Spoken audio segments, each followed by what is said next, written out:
Money is the root of all evil. Maraming pwedeng mangyari kapag nakahawak ka ng malaking pera ang isang tao. Nagbabago ang ugali at pananaw sa buhay. Yung iba, para sa mas ikakabuti ng kalidad ng pamumuhay. Pero yung iba, lumalala at hindi nagagawang kontrolin ang sarili. Kaya ang nangyayari, imbis na tumataas, unti-unting nahuhulog hanggang sa hindi na kayang makabangon. Mga idol, bago ko simulan ang kwento ko, gusto ko munang magpakilala sa inyo. Tawagin niyo na lang ako sa pangalang Katarina, 40 years old at nakatira sa Marikina. Matagal na akong avid fan ng programa ninyo, pero ngayon ko lang naisipan na isulat at ibigay sa lahat ang kwento ko. 15 years na kaming kasal ng asawa kong si Emilio.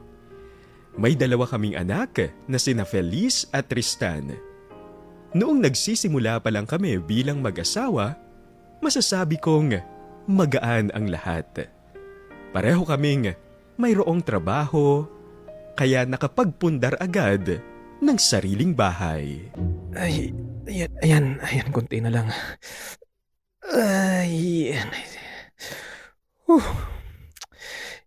Ito na yung huling kahon. Ay, ang dami nating bibilhin kulang dito. Oo nga eh. Pero mas maganda kung uunti-untiin muna natin para hindi masyadong mabigat. Sa bagay. Pero bumili na rin tayo ng sofa para may maupuan tayo dito. Sige, pwede naman. Ay, sa tingin mo, kakayanin kaya natin na tapusin tong bahay? Malaki rin yung monthly natin eh. Oo naman. Pareho naman tayong may stable job. Maayos naman ang sahod natin kaya ayos lang yun.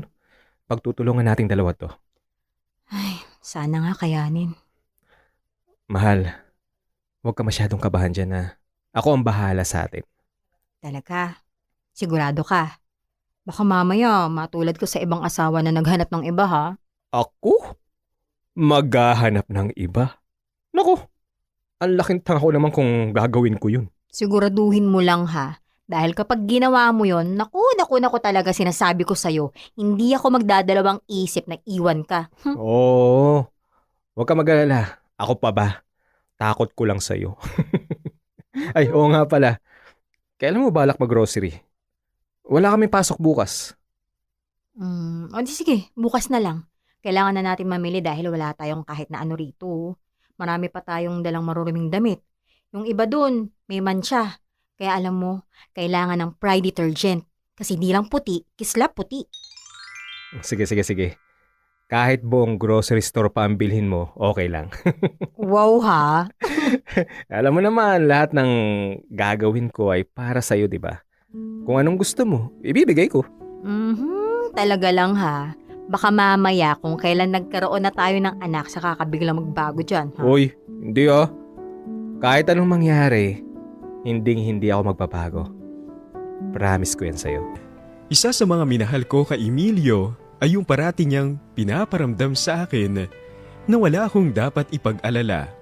Basta kapag sinabi niyang kaya niya, wala akong ibang dapat gawin kundi ang magtiwala lang sa kanya. Na siyang ginawa ko hanggang sa lumaki ang dalawa naming anak. Sa loob ng 15 years, nakita ko kung paano naging mabuting asawa at ama si Emilio sa pamilya namin. Pinatigil niya ako sa pagtatrabaho para manatili lang ako sa bahay at alagaan ng mga anak namin. Pabor naman ako sa ganung usapan namin dahil gusto ko ring matutukan ang paglaki ni na Feliz at Tristan. Mga idol, wala akong naging problema pagdating sa pagiging provider ni Emilio. Ni minsan, hindi kami nag-away sa pera. Dahil bago ko pa man sabihin ang mga gastusin namin, nag-aabot na agad siya ng pera. Hanggang sa dumating sa puntong natutong magkasino ang asawa ko. Sinabi niya na gusto lang daw niyang ma-experience kahit isang beses lang. Tapos, yung isang beses, naging pangalawa, pangatlo, hanggang dumalas ang pagsusugal ni Emilio. Malapit na ang bakasyon. Saan niyo gusto pumunta? Pa, gusto kong umuwi kina Lola sa Bohol. Matagal-tagal na rin kasi tayong hindi nakakadalaw sa kanya eh. Huwag kayong mag-alala. Pupunta naman talaga tayo sa kanila eh. Namimiss na rin kayo ng lolo't lola nyo. Ilang linggo na akong kinukulit na bumisita naman daw tayo sa kanila eh. Ay, oo nga po pala, Ma, Pa. Kanina ko lang po kasi nalaman na nakapasok po pala ako sa Dean's Lister this semester. Talaga anak? Naku, good news yan. Congratulations anak ah. O ikaw Tristan, may pangtapat ka ba? Nako, wag na wag ka magpapatalo sa ate mo ha. Siyempre hindi po. Ayan ang gusto ko. Pangilan ka ngayon? Nasa honor ka pa rin ba? Oo naman po. Pang top 2 po ako. Aba. May pinagmanahan ng dalawang to ah. Parehong matalino. Ang galing-galing naman ng mga anak namin. Pagbubutihan nyo lalo ha. Aral lang ng aral para magkaroon ng mataas na grades, okay? At magkaroon ng regalo. Pa, di ba sabi niyo po na kapag mataas ang grades namin, may regalo kami? Ano ba kasi ang gusto nyo? Kayo na po bahala. Oo nga pala. Sige. Ano bang mas maganda? Kung bagong phone, gusto nyo ba yon? Gusto, Gusto po namin! Okay, sige. Bukas na bukas din, bibili tayo ng mga bago nyong phone. Yay! Pero, Pa, di ba po mahal yun? Nakabayos lang yun. Para sa prinsesa at prinsipe ko, walang mahal-mahal sa akin. Saka, basta ba hindi lang ngayon yan ha? Dapat hanggang sa makagraduate kayo, matataas ang grades nyo, okay? Nakakaintindihan ba tayo? Opo, Ma. Tapos na po akong kumain. Papasok na po ako sa kwarto. Ako rin po. O sige. Gawin muna ang mga assignment bago manood ng TV ha? Sino yan nagchat-chat sa'yo? Si Romel. Oh, bakit daw? Na yun, nag-aayang magkasino sa Sabado. Kasino na naman? Ako mahal ha? Iwas-iwas ka sa mga sugal na ganyan, sinasabi ko sa'yo. Marami na akong kilalang nalulung sa sugal at hindi na nakaahon. Minsan lang naman to. Saka hindi naman ako masyadong naglalabas ng pera. Kung ano lang yung kaya ko, hanggang doon na lang ako. Kahit na. Yan paunti-unti na yan at minsan lang pwedeng lumalayan. Hayaan mo na ako. Kontrolado ko naman lahat eh. At saka, ito na din kasi yung ginagawa kong pampalipas oras. Pamparelax. Alam mo naman kung gaano kahirap ang trabaho ko sa office. Ay, siya, sige na nga. Pero basta ha, hinay-hinay pa rin. Baka mamaya yan pang maging problema nating dalawa. Promise, hindi. Nandito na tayo sa buhay na pangarap ko sa inyo ng mga anak natin.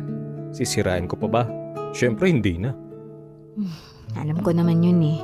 Ang sakin lang, pinapaalalahanan lang kita, ha? Naintindihan ko yun. Huwag ka mag-alala.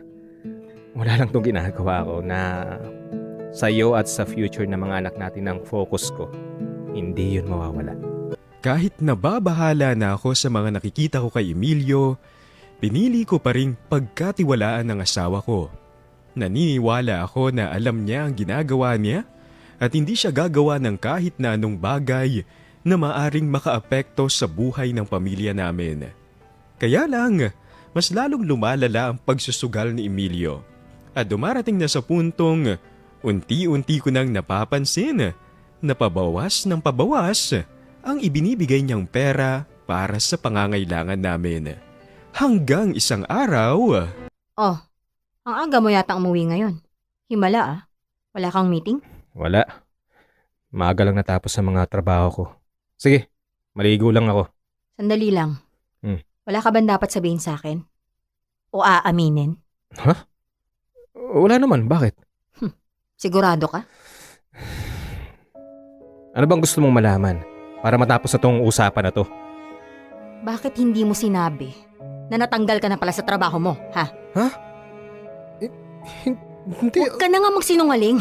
Dahil pinuntahan kita kanina sa office mo at nakasalubong ko si Michael. Sa kanya ko nalaman na natanggal ka na pala sa trabaho. Oh, ano? Ba't hindi ka nagsasalita dyan, ha? Wala ka na maisip na pwede mong idahilan sa akin? Dahil nagamit mo na silang lahat ng ilang araw, ganon? Hindi ako nagsinungaling sa'yo. Hindi ko lang sinabi sa'yo dahil gusto ko kapag nasabi ko na, naayos ko na yun. Kahit bali-baliktarin mo ang sitwasyon, hindi mawawala sa isip ko na nagpabaya ka sa trabaho mo. Gagawa naman ako ng paraan eh. Sige nga, paano? Saka teka nga, bago ang lahat, bakit ba natanggal ka sa trabaho mo, ha? Huwag na natin pag-usapan yan, pwede ba? May karapatan akong malaman kung bakit ka nawalan ng trabaho. Sasabihin mo sa akin ngayon? O sa iba pa ako dapat magtanong, ha? Wala eh. Akala ko kasi, kontrolado ko ang lahat.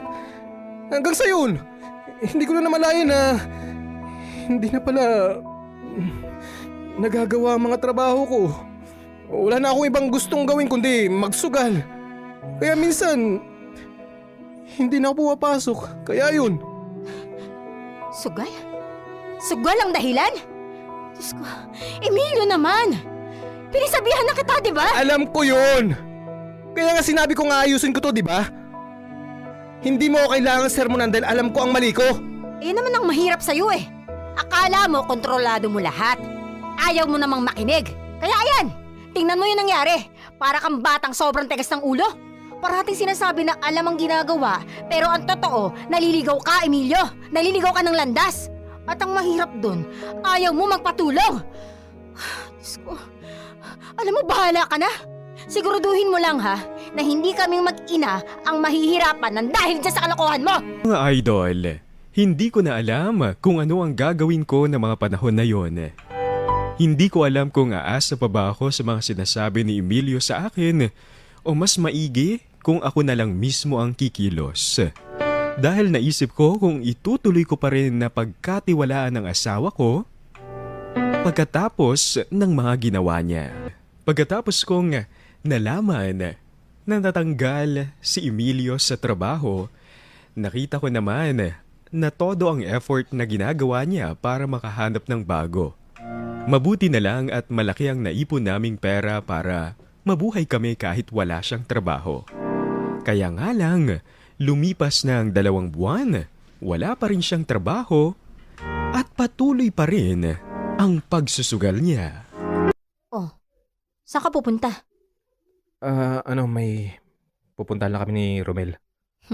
Magsusugal ka na naman. Eto na naman ba tayo, Katarina? Magtatalo dahil sa pera. Alam kong nagsasawa ka na. Dahil sa nagtatalo tayo araw-araw. Pero ano ba kasing gusto mo mangyari sa buhay mo? Ha? Sa buhay natin? Nakita mo naman, di ba? Hindi ako tumitigil sa pag-a-apply. O yun naman pala eh. Pero bakit hanggang ngayon wala ka pa rin trabaho? 2 buwan ka nang walang trabaho, hoy. Hindi ka ba natataranta? Para kasing ako lang yung nag-aalala dito eh. Alam ko nagtsatsaga ka pero alam mo kung ano yung kulang sa'yo? Ha? Determinasyon. Para kang walang dahilan para maghanap ng trabaho. Para kang walang pamilya na binubuhay. Oy, bakit? Ayos pa naman tayo ah. May nakukuha pa naman tayong pera sa pag-online teacher mo. May savings pa naman tayo, di ba? Hindi mo ba naririnig yung sinasabi mo? Ha? Puro may pa. Ayos pa naman. May savings pa naman. Paano na lang kung maubos na lahat ng meron tayo? Ano? Doon ka lang ba magigising? Doon ka lang magtitino? Alam mo, napapagod na ako makipagtalo sa'yo. Ang nakikita mo yung mga mali ko. Hindi mo nakikita yung mga ginagawa ko. Pwede ba gumising ka nga? Hindi ka na binata para gawin mo lahat ng gusto mo. Pamilyadong tao ka na. Huwag mo namang hayaan na malunod ka sa bisyo na meron ka at hindi ka na makakaahon. Buti sana kung ikaw lang nalulunod dito eh. Bahala ka na nga dyan. Isipin mo kung anong gusto mong isipin. Pera ko naman tong ginagastos ko. Pinaghirapan ko to, kaya gagawin ko kung anong gusto ko. Kung kailan naman tumanda sa Emilio tsaka pa nagpatamad-tamad sa buhay. Ay naku, yun na nga eh. Parang tumandang paorong na rin. Napakatigas ng ulo. Ilang beses ko na siya sinabihan na tigilan niya na yung pagsusugal niya na yun. Nababawasan na nga yung savings namin eh. O teka lang sigurado ka ba na naghahanap talaga siya ng trabaho? O baka naman, kunyari naghahanap siya ng trabaho pero hindi naman pala. Ay naku, ewan ko. Halos araw-araw umaalis ng bahay yun. Ang paalam sa akin may job interview daw siya. Pero 2 buwan na ha, wala pa rin siyang nahahanap ng trabaho. Ay naku, hindi ko na talaga alam kung anong gagawin ko sa kanya. Halos araw-araw na rin kami nag-aaway ng dahil dyan. Ay nako ha, okay? Hindi maganda yan eh. Lalo na kapag pera yung pinag-aawayan nyo palagi. Yun na nga eh. Ayoko namang masana yung mga bata na nakikita kami palagi nilang nagtatalo. Hindi maganda yun para sa kanila. Oh, bakit hindi mo na lang kaya iwanan? Bakit ko naman siya iiwan? Ano, hihintayin mo pa na kangkong na lang yung kakainin nyo mag-iina dahil dyan sa pagiging pabaya ni Emilio? Hindi. Pero, pinagdadasal ko na lang na sana. Ngayon lang siya ganyan. Ay nako, good luck, okay? Mahirap talikuran ng bisyo. Basta, magtitiwala ako kay Emilio. Nang balang araw matatauhan din siya. Kilala ko naman yun eh. Nagigising din siya sa mga pinaggagawa niya. Hindi rin naman nagtagal ay nakahanap ulit ng bagong trabaho si Emilio. Dito na ako umasa na muling babalik ang lahat sa dati at nangyari naman. Naging masigasig ulit ang asawa ko sa pagtatrabaho at hindi ko na siya nakitang nagsugal pa. Bumalik din ang init ng pagsasama namin kaya nabuntis ako. Kaya nga lang, habang nagbubuntis ako, saka ko naman napansin na muling bumabalik sa pagiging sugarol si Emilio. Mabuti naman at naalala mo pang umuwi. Bakit gising ka pa? Gabing-gabi na. Di ba bawal sa'yo magpuyat dahil buntis ka? Alam mo naman palang bawal sa akin na mapuyat eh. Bakit ganitong oras ka umuwi? Ano? Saan ka na naman ba galing? Kina Romel. At syempre, pagsusugal na naman ang inatupag mo. Ano ba, Emilio? Talaga bang kinakarir mo yung pagiging pabaya mong ama at asawa, ha? Alam mo, sa totoo lang, mas malala ka pa sa mga anak mo eh. At least sila, marunong makinig, ikaw hindi. Bakit ba kasi hindi mo na lang ako hayaan sa gusto ko? Nagtatrabaho naman ako ah. Pera ko ang ginagastos ko. So ano to? Kanya-kanya na? Pera mo, pera mo. Kapag pera ko lang. Ganun ba? Ganun ba yung pagiging mag-asawa sa'yo? Kasi kung ganun lang din naman, aba, bakit ba tayo nagsasama? Bakit ba tayo nagpakasal, diba?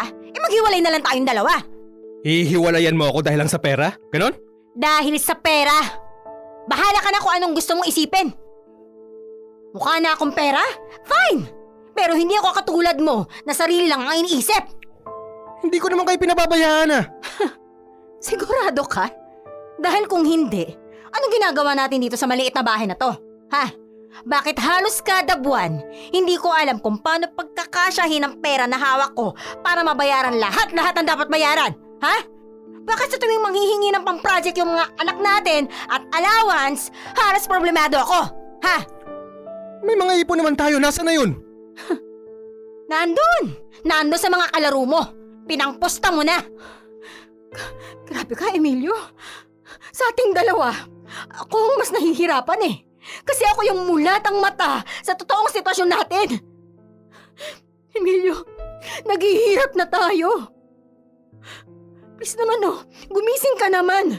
Magkukulehiyo na si Tristan, tapos buntis pa ako. Ang dami-dami nating bayarin kada buwan.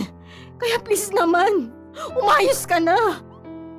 Alam mo, ayokong dumating tayo sa puntong puro talbos ng kamote na lang ang palagi nating kakainin ng mga anak natin. Ano pa bang gusto mong gawin ko, ha?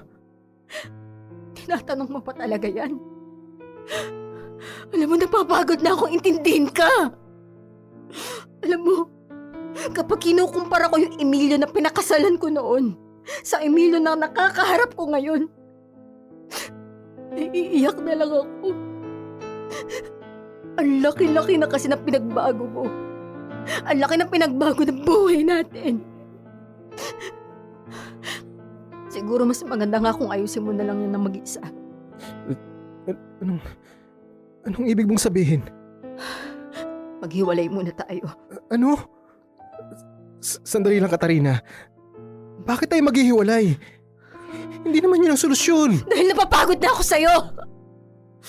Napapagod na akong umasa na babalik ka pa sa dati. Nakakapagod na akong umintindi. Kapag nananatili ako sa tabi mo, baka mawala rin yung Katarina na nakilala mo. At ayoko mawala yung pagmamahal na tinitira ko para sa sarili ko. Kasi pag nangyari yun, sina Feliz, Ang may ipit sa gitna. Ang mga bata yung kawawa, Emilio. Kaya mas maganda kung magkanya-kanya muna tayo. Magpahinga muna. Kasi nakakapagod ka mahalin at intindihin. Mga idol, siguro dumating na ako sa puntong napagod na sa pag-iintindi kay Emilio. Sa pag-asa na tuluyan siyang makakabalik sa dati, pero parati lang din akong umaasa sa wala. Kaya naman sa huli, pinili ko munang magpahinga sa kanya. Isinama ko sina Feliz at Tristan sa bahay ng mga magulang ko para doon magpalipas ng galit at makapag-isip-isip kung gusto ko pa bang ituloy ang pagsasama namin ni Emilio. Emilio? Anong ginagawa mo rito? Dinadalaw kayo. Pwede ba akong pumasok? Sige. Nasa eskwelahan pa sina Feliz at Tristan. Ayos lang yun. Hihintayin ko na lang sila. Ikaw, kumusta ka na? Si baby. Eto, ayos lang. Healthy naman daw si baby. Mabuti naman kung ganun. Kaya ako nandito kasi gusto ko sanang makapag-usap tayo ng maayos. Yung parehas tayong hindi galit. Stress. Mas magiging maganda kasi ang usapan kapag ganun, di ba? Kailan ba kayo babalik sa bahay? Depende kung nagbago ka na. Alam ko mali ang ginawa ko. At sinusubukan ko naman na magbago eh. Pero hindi ko kayang gawin yun ng ilang linggo lang. Namimiss ko na kayo. Sana naisip mo yan bago nangyari to. Bago ako napagod sa kakaintindi sa'yo. Alam mo, hindi ko na kasi alam kung ano yung nangyayari sa'yo eh. Baka naman pwedeng ipaliwanag mo sa akin, di ba? Kung bakit nagbago ka na lang bigla. Kung bakit nang wala yung Emilio na responsable at masipag sa buhay na nakilala ko noon. Ewan ko, hindi ko alam. Siguro napagod lang talaga ako. Napagod? Saan ka napagod? Sa ginagawa ko. Buong buhay ko, wala akong ginawa kundi magtrabaho.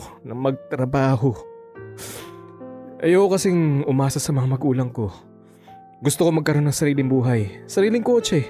Pera. Na alam ko pinaghirapan ko. Nagawa mo naman yun, di ba? Nagawa ko nga. Pero nakalimutan ko magsaya sa buhay. Magsaya? At bakit? Hindi ka ba masaya sa amin ng mga anak mo, Liz, ha? Hindi naman sa ganun. Masaya ako, sobrang saya ko. Kaya lang, alam mo yung pakiramdam na parang ang dahilan kung bakit nandito ako sa mundo, para magtrabaho lang. Hindi ko na na-enjoy yung pera ko. Yung mga pinaghirapan ko. Paano hindi na-enjoy? Nahahawakan mo naman yung pera mo, di ba? Oo. Pero napupunta yun sa pamilya natin. At hindi ako nagreklamo dun, ha? O yun naman pala eh. Responsibilidad ko yun bilang ama at asawa sa'yo. Kaya lang, nakalimutan kong isipin yung sarili ko eh. Hanggang sa ito na nga dumating yung casino, si Sugal, yung mga bisyo. Dati sinabi ko, pampalipas oras lang, pampawala ng stress. Pero hindi ko na malaya na masyado na pala akong nalubog sa ginagawa ko eh. At alam mo na hindi ako nagkulang ng pagpapaalala sa'yo. Alam ko yun. At aminado ako na naging matigas ang ulo ko. Kaya nga Katarina, patawarin mo na ako sa pagkukulang ko sa pamilya natin. This time, gusto ko na magbago. Ayaw kong habang buhay akong maging ganito. Ayaw kong mawala kayo sa akin dahil lang sa napabayaan ko ang sarili ko. Kailangan kita. Kailangan ko yung... Kailangan... Hindi ko kaya magbago mag-isa, kaya kailangan kita. Shh. Tama na. Tahan na, ha? Ano? Naiintindihan na kita ngayon. Pasensya ka na rin sa mga nasabi ko na napagod na akong mahalin ka at intindihin ka. Kasi hindi naman totoo yun eh. Hindi Katarina. Ako ang dapat humingi ng tawad sa'yo kasi kasalanan ko kung bakit napagod. Kung bakit ka napagod. Kung bakit nawala yung tiwala mo sa akin. Pero mahal na mahal kita. Ng mga anak natin, mahal na mahal ko kayo. At willing ako magbago. Huwag lang kayo mawala sa akin. Kaya sana nakikiusap ako. Bumalik na kayo. Balikan niyo na ako. Hindi ko talaga kaya mag-isa, kaya bumalik na kayo. Sige. Babalik na kami. Pero sa pagkakataon na to, totohanin mo na lahat ng sinasabi mo sa akin ngayon, ha? Oo. Magbabago na talaga ako. At simula ngayon, masahabaan ko ng pasensya ko sa'yo. Ang pag-intindi ko. Mas dadagdagan ko yung tiwala ko sa'yo. Dahil ngayon, sigurado akong nandyan pa yung Emilio na nakilala ko noon. Yung Emilio na minalat sa pinakasalan ko. Alam kong kaya mo naman siya ibalik ngayon eh, di ba? Magtutulungan tayong dalawa, ha? Tutulungan kita, mahal. Oo. Mahal na mahal kita, Katarina. Mga idol, hindi agad nagbago si Emilio pero unti-unti niyang ginawa iyon para sa pamilya namin. Nakita ko ang effort niya na wag nang magsugal. Dito siya nagsimulang magkaroon ng hobby tulad ng biking. Sa tuwing naiisip niyang magsugal, nagbabike siya kasama ng mga kaibigan niya. Kaya naman kahit paano, bumalik sa dati ang asawa ko. Sa ngayon, naging maayos na ang lahat. Hindi na muling bumalik si Emilio sa pagsusugal niya. Parating niyang sinasabi sa akin na ayaw na raw niyang bumalik dahil baka tuluyan na kaming mawala sa buhay niya. Kaya siya na mismo ang nagdesisyon na magbago para sa amin. Mga idol, dito ko natatapusin ang sulat kong ito. Maraming salamat sa inyo sa pakikinig sa aking kwento. Gumagalang, Katrina.